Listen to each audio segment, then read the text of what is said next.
Imagine for a moment that you're in a forest surrounded by towering trees, and you suddenly stumble across a mysterious door. This door, unlike any other, is labeled fear. What would you do? Would you turn and run, or would you muster the courage to open it and discover what lies beyond? Today, I invite you to open that door with me, for on the other side, you will find the incredible power of fear and the even greater power of perseverance. So, what is fear? It's a primal instinct that has been with us since the dawn of time, designed to keep us safe from harm. It's that strong emotion caused by expectation of awareness of danger. But what happens when fear holds us back, not allowing us to reach our full potential? What happens when it prevents us from achieving our dreams? Well, I want to share with you a profound truth. Fear is not an enemy. In fact, fear is a reminder that we're alive, and that we're pushing the boundaries of our comfort zones, and that we're dreaming big. It's the compass that points us towards growth, new horizons, and the extraordinary. Now, I think it's important to share something about myself. I'm terrified of public speaking.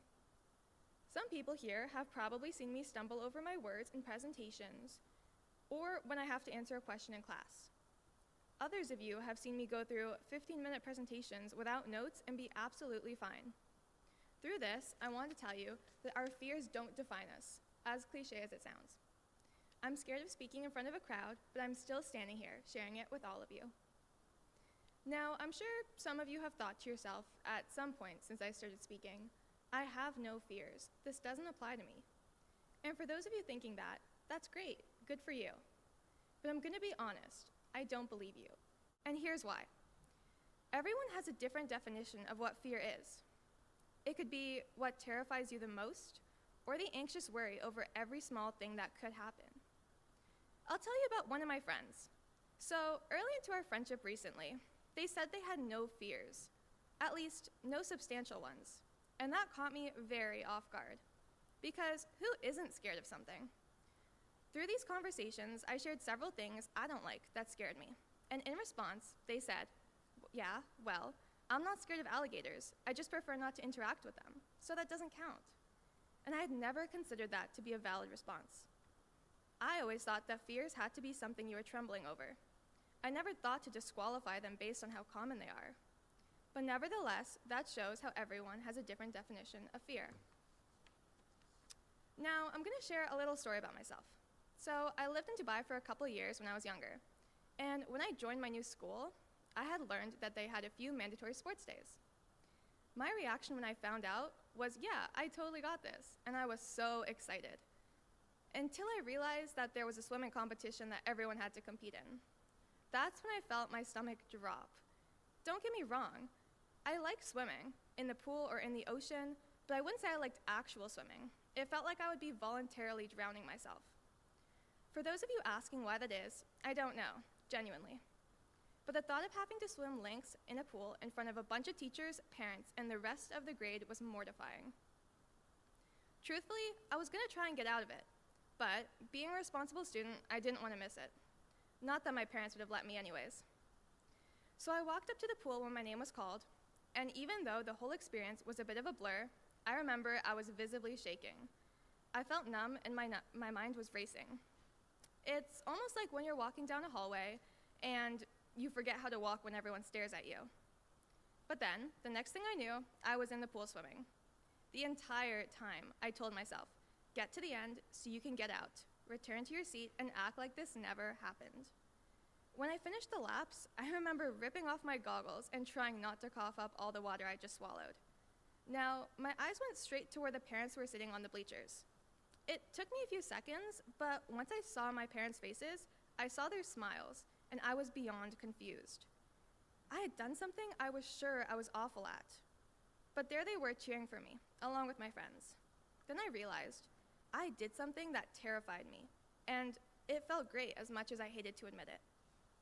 None of my results mattered because I made a personal achievement and learned a valuable lesson that involved doing something I was scared of. To my surprise, however, I did win, and I was asked to join the swim team. But like I said, that doesn't matter, because in every swim competition or class after that, I had this new confidence and was no longer scared to fail or lose, since I figured, what's the worst thing that could happen? I wanted to reach my full potential, like everyone else here does. I know that was a typical inspirational story saying that if you do something, it'll turn out great. But I also want to be honest here. I have done so many things that I have not been the best at. Like examples like joining debate where I felt bad arguing with someone, or basketball where my dad and I would have to go practice every day just so I could make the team. Or even a class I thought I would ace and ended up being one of the worst. But all these things take work, and if I hadn't gotten over the initial embarrassment and fear of doing poorly, I would not love them as much as I do now. So I want you to take a second and think of something you were scared of and did. And you got through it because you're sitting here right now, whether you aced it or you failed. And if, for some reason, you don't have a memory like that, then I encourage you to go out and do something that you were too scared to do because you thought you would fail. So let's discuss some fears that students encounter in their daily lives and how they can overcome them. For example, in the world of arts, many students fear expressing their creativity, afraid of being judged or criticized. However, when they push through this fear and engage in artistic endeavors, they open up a door to self-discovery.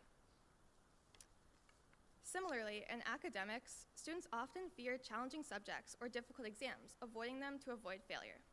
But facing these fears head-on can help unravel the mysteries of learning, turning obstacles into stepping stones towards intellectual growth. Sports also provide an excellent opportunity for confronting fears, whether it's the fear of missing a crucial shot or not meeting expectations. Athletes can transform these anxieties into motivations for improvement, engaging in physical challenges, and building mental determination and resilience. On a more personal note, public speaking and debate can be paralyzing for those who fear expressing their opinions in front of an audience, like me. Overcoming this fear, though, can enhance communication skills and nurture the ability to advocate for one's beliefs. Through these examples, we see that the path to overcoming fears is diverse and reflects the multi-faced nature of personal growth. Every classroom, stage, and playing field is an opportunity for everyone to push past their fears and stride confidently into the realm of possibility. And as Thomas Edison once said, I have not failed, I've just found 10,000 ways that won't work. It's a reminder that failure is not the opposite of success, but a necessary part of a journey towards success. We learn and grow through our failures, and as we persevere through uncertainty, we build the resilience and courage needed to achieve our goals. Yet, everyone wants to maintain the illusion that they have never failed and that they never will. We all have this desire to be seen as perfect. That's probably why I didn't want to do that swimming competition. I thought if I did really badly, everyone would judge me, and people would view me so differently. So we tend to keep our fears inside and avoid them so that nobody knows about them and they can't openly infect us. We are so obsessed with the illusion of being perfect that we think that we'll be perceived as weak or lose respect if we confess to being scared of something. Have you actually ever shared any of your fears with the people around you? If you look at who's sitting next to you right now, do you even know what they're scared of? Does your family know what you're scared of? How much is fear not being seen? How much do you fear not being seen in a certain light that you don't want to make those close connections?